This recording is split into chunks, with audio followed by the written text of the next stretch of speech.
இந்தியாவை குழி தோண்டி புதைக்கும் வகையில் நடுவண் அரசு செயல்படுவதாக குற்றம் சாட்டியுள்ள விசிக தலைவர் திருமாவளவன், கரூர் கூட்ட நெரிசலில் உயிரிழந்தவர்களின் குடும்பத்துக்கு அரசு பணி வழங்கும் நடைமுறை நல்லது என வரவேற்பு தெரிவித்துள்ளார்.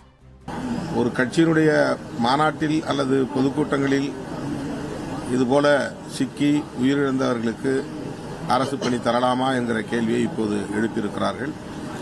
இதை ஒரு கட்சி சார்ந்தவர்கள் என்று பார்ப்பதை விட பாதிக்கப்பட்டவர்களுக்கு அரசு உதவ வேண்டும் என்கிற ஒரு பார்வை முக்கியமானது. இது விக்டிமாலஜிக்கல் ஆஸ்பெக்ட் என்று அதை சொல்வார்கள். அது யாராயிருந்தாலும் எப்படி இருந்தாலும் அவர்கள் குடிமக்கள் தான். ஆகவே தமிழ்நாடு அரசு அவர்களுக்கு மட்டுமில்லாமல் இதுபோல பாதிக்கப்படுகிற யாருக்கும் அரசு பணி வழங்குவது என்பதை ஒரு நடைமுறையாக கொண்டு வருவது நல்லது என்று நான் கருதுகிறேன். இது அரசு பணி, தற்காலிகமான பணி அல்லது நிரந்தர பணி என்றோ எப்படியோ அவர்களின் வாழ்வாதாரம் முக்கியமானது. ஒரு உயிரை இழந்து நிற்கிற குடும்பம் எந்த அளவுக்கு டிஸ்ஆர்கனைஸ் ஆகுங்கிறத புரிஞ்சுக்கணும்.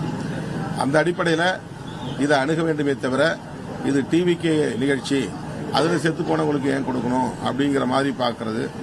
எந்த கட்சியில எப்போது ஒரு உயிர் இழந்தாலும் அந்த உயிரிழந்த குடும்பத்தினரின் நலன்களை கருத்தில் கொண்டு அரசு நலத்திட்டங்களை செய்வது அவசியமானது.